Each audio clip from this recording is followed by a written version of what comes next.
What's happening, sports fans? Christian Pedersen, Tommy Morris. We're new setup here in the studio. We're figuring it out still. Hey, look, both of us made it on camera. Both on the couch. Both of us made it on camera this week. It is what some people call week 0 of the football season. It is what other calls scrimmage week. Whatever it is what it is. And it is football. And it is a full season. And it is one where we are going to not really have to talk about COVID restrictions because it sounds like everything, at least for now. No. At least for now, everything's working correctly and we're happening. So scrimmages this week, Tommy. What do you want to talk about? I will. Well, I don't want to promise this. Well, I will. Promise. I'm not. Give the people what they want. This year, I will not be saying this is week whatever because I don't know. We have given up on trying. Last year, it was almost every week. I had to figure out what week it was. I'm not doing that anymore. That's why I legitimately texted you guys this morning. Not doing it anymore. Because I was trying to figure out how to label all the stuff as I'm starting to save it into my OCD file organization system. Is this week 0? Is this scrimmage week? And then there is no week 0. Bodie had the best explanation for it. He's like, well, what do you count the last week? Is it week 11 or week 12? And then, but that doesn't give me an answer for what the scrimmage week. You just call it scrimmage week then? Or scrimmage week is it's week -1. No, it's what is that week? I is the imaginary. Week just preseason. Yeah, it's football is what it is. So every week, San Diego Prep Insider is going to bring you a preview show during the week, a Friday kind of noon to 5 p.m. somewhere in that range, kickoff show, just to make sure nothing has changed. We'll update you if there's any crazy switches. A Friday night and or Saturday morning reaction show. So this technically kind of counts as our week 0 preview of the games coming. I don't know. I don't really want to do scrimmages. Some team, we were talking to Patrick Henry here in studio yesterday. They're not even scrimmaging. Some teams are scrimmaging 3 different squads. Some are doing 1. My main thing that I do want to talk about, though, is what are we going to see growth-wise? Because, yes, the seniors and upperclassmen were still involved in the spring season. But there was a fair amount of team that people kind of initially questioned. 2-3. 1-4. What does that really mean? Look at that. They're actually starting a ton more freshmen and sophomores than they would in a normal year. What are we going to be able to take out of that spring season in terms of being able to look at that team and project onto this year? Because everybody loves projecting. I think it makes it easier with the exception of teams that played a lot of seniors last year because generally, you have a full year in between playing and then playing again. Now it's almost like a continuation of the last season. So the kids that are younger got older, obviously, before the start of the season than they normally would. So it's not like anyone hit a giant growth spurt. You're not going to have kids that randomly got a lot stronger, a lot faster because the seasons are super close together.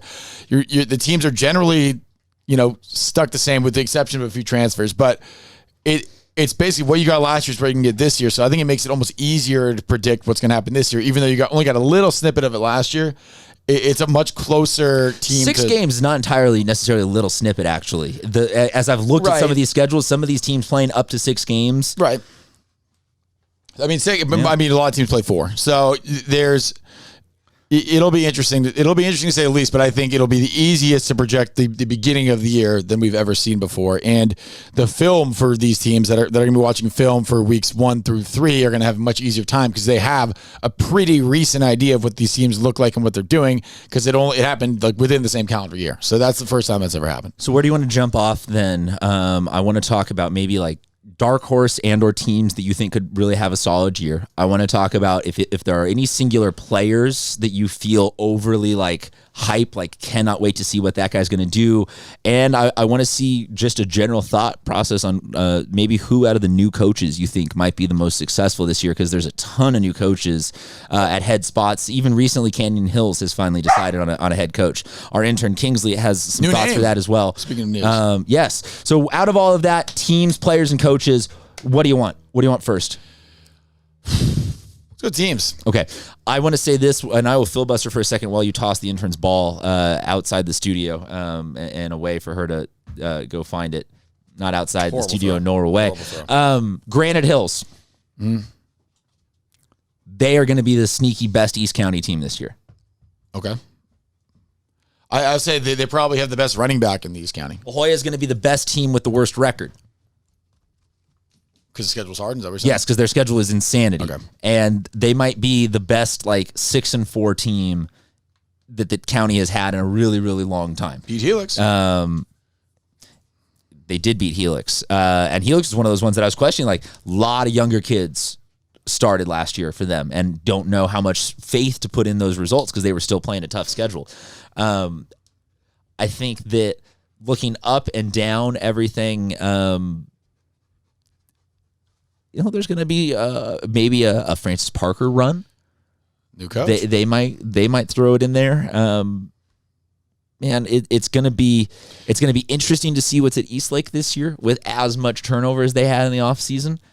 It's gonna be probably rinse and repeat in the North County. That Cathedral will be very good, very hard to stop, and that Mission Hills will be sneaky, physical, and strong on the defense.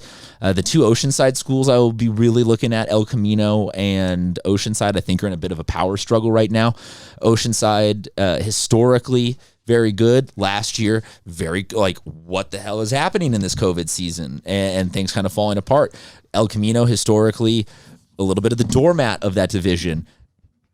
A lot of people are very hype on Kyer Reed being one of the better quarterbacks, and Michael Hobbs is a coach that has won multiple times now CIF championships and is maybe like slowly pushing that boulder not just to the top of the hill but over it and turning the power over to El Camino.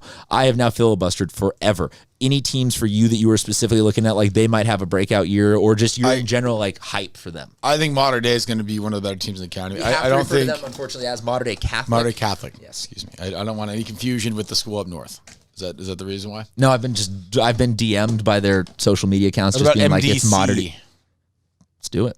Modern Day Catholic. And I think that is why. I think they don't want to be confused with Santa Ana School. But they're going to be very, very good. And I know they had a few transfers last year that unfortunately weren't able to play. This year they got everyone eligible. They can all play. They're going to be very, very good. They probably have one of the best players in the county. They've got a bunch of guys with Division I commits on that roster. They are going to be a powerhouse. I don't think that they are quite yet up to the standard of the Helixes and the Cathedrals and what have you, but they are very, very close. And I think that's something we could see in the next couple of years because they are on the right path and they got a good thing going down there.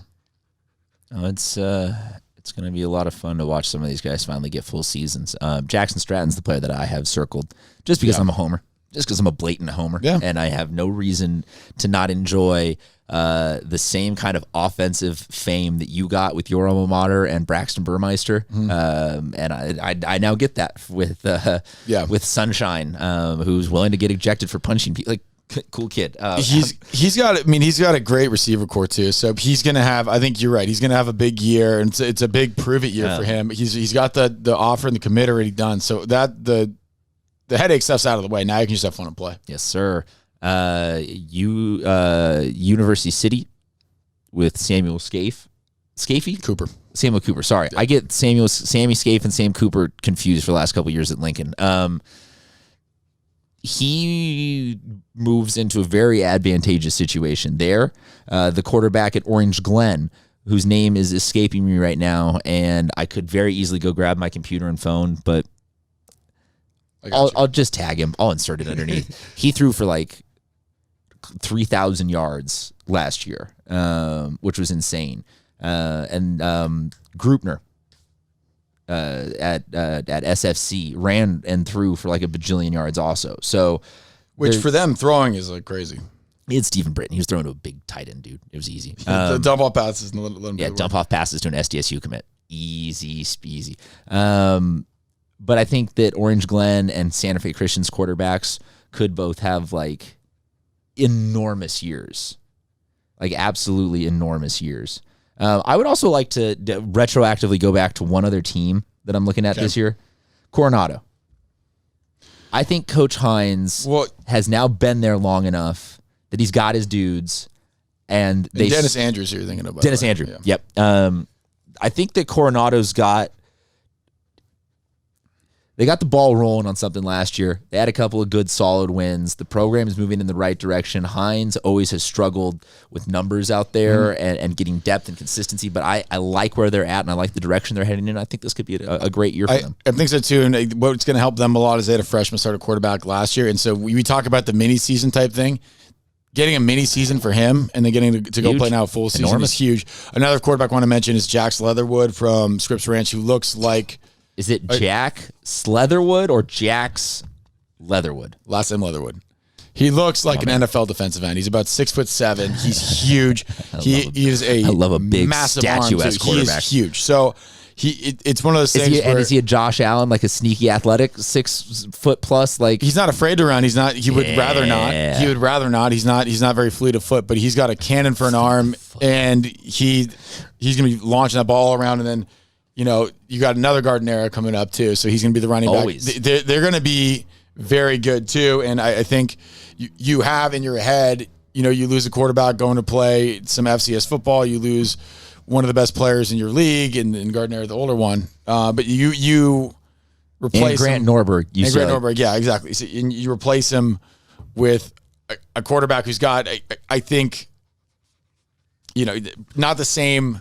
Comparable skill sets. Not the same leadership skill set yet, but arm-wise the same. And not the same mobility, but arm-wise the same. So you don't lose an arm there. And he's one of those kids that Leatherwood, the college recruiters look at him and just without seeing him do anything, he checks off all the boxes just because he's got the eye test. He passed the eye test big time. Well, let's close this out and then we'll let people get going. Durkin's the name. That was slipping my mind. It was Durkin was a quarterback last year. Very good quarterback. Very good Luke leader. Durkin, man. Luke Durkin.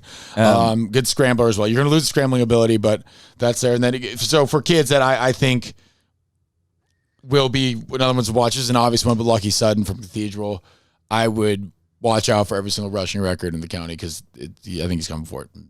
That's every single rushing record. Not every single one, but fumbles. Lost. Not fumbles. He's going to Ryan Matthews this situation. I would say look out for that touchdowns record. Deal. Yeah. I like that's a bold prediction. I don't even know what it is, but I would say look out for that rushing touchdowns record. I will make sure to clip that out. Any players? I see you going through Raymond's lists. Yeah. San Diego football will be on with us next week. Okay, cool. Yeah, I want to make sure I don't forget anybody. And I want him to be a regular guy with us. I want him to occupy the Zoom TV every single week because if you have not started to follow San Diego Football Network yet, it's worth it because he just does no ego on those lists. Like he doesn't mess up as much as other people like us in lists, and he just I don't know, he's good. Another kid I want to mention too. He's not at a bigger school, so he gets overlooked. Savion Yoakley from El Cap. He'll play some receiver, some quarterback. Fantastic athlete. He's a guy who I think could be as good as anybody else in the county. Yeah. He doesn't get as much attention because he's out in El Cap, but that's make sure to watch. He exists. Make sure to watch out for him this year and check out his highlight tape too because we got that on lock that those other networks might not have. Last question I had for you was of the 9 new head coaches this year. Oddly enough, 2 of them former Chargers, which I don't like. That doesn't mean anything, but at the same time, I'm like that's statistically odd that would happen in the same off season is 2 former Chargers would take over high school jobs. Who are you most hyped for, excited, or who's gonna have the tie? Like, I'm gonna say tie.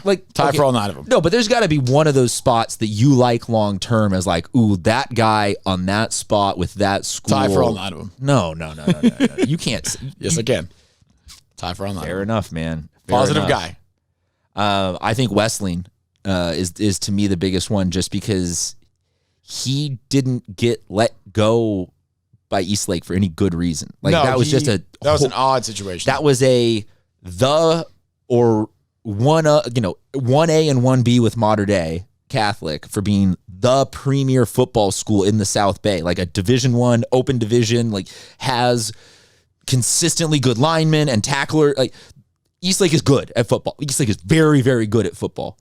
And he was their chosen head coach. And Mount Carmel basically gets him on the discount bin just because he got railroaded out in the middle of a pandemic and not a bunch of people were hiring. Like, I don't know, man. To me, that just feels like it was an odd story. There just couldn't be a better hire, though. Like, right place, right time to stumble upon a coach that, for a school like Mount Carmel that needed to change something, what they were doing was not yielding championships. It wasn't yielding bad seasons every year, but it wasn't yielding. Like they've been stuck where they've been for the past decade. And getting Wesleyan, I know what you're doing when you say tie. I love them all, and you're not trying to start drama. And I know internally you are in that coaching community more than I am, but I just think that sneaking Wesleyan into that league makes him a deceptively dangerous trap game for every one of those opponents this year. And has the potential to have those ripples that, like, damn, X, Y, and Z all dropped a game against Mount Carmel late in the season, and now they're getting lowered in the playoffs, and Mount Carmel's out, and it just, the ripple effect this first year, I think, could be paying real huge dividends for them. I think so too, and I think you'll see more of it 2 or 3 years down the line when he has a chance to get a hold of the program. And I would say the same thing for you, if not for the context under which they got Wesleyan. Correct. If it was just a straight out hire at Mount Carmel, I would agree with you. But I wanted to frame that whole thing just to say that. Anybody else left on those lists that you wanted to get out, or can we tell people see you next week? We'll see you next week, and we'll have more in depth next week. But this is kind of just a teaser. I was gonna say we went like 5-10 minutes past what we had planned on. So appreciate everybody watching. This I think is coming out before my Crawford interviews and after my Madison interviews. But if you have or haven't seen all of them, go back or go forward. Watch all of them. Tommy will be back. Just watch everything that we have. Noah will be in this. Go back like 5 years and watch those too if you want. Yo, just give us some more views. You'll see Nick Allen, a silver medalist in baseball when he was a Francis Parker Lancer. You'll see Kelsey Plum. O'Mare. You'll see she was on the show. Yep, Kelsey Plum. My man. Gold medalist. We didn't get Xander Schauffele. We weren't a show yet. We had nope. One time as a TV show. I had him, but not as a Scripps Ranch athlete. It was he was already a pro. That's what I'm saying. Okay, yeah. Kelsey was in college when we got her, so fair enough. Close enough. We'll count it. We had TJ Leaf on the show though. That worked out well because he became such a great NBA prospect. Yes, him and Jalen, man. Well, we will still we just shut down and they cut tape and we just sit here for a week. So we'll be back.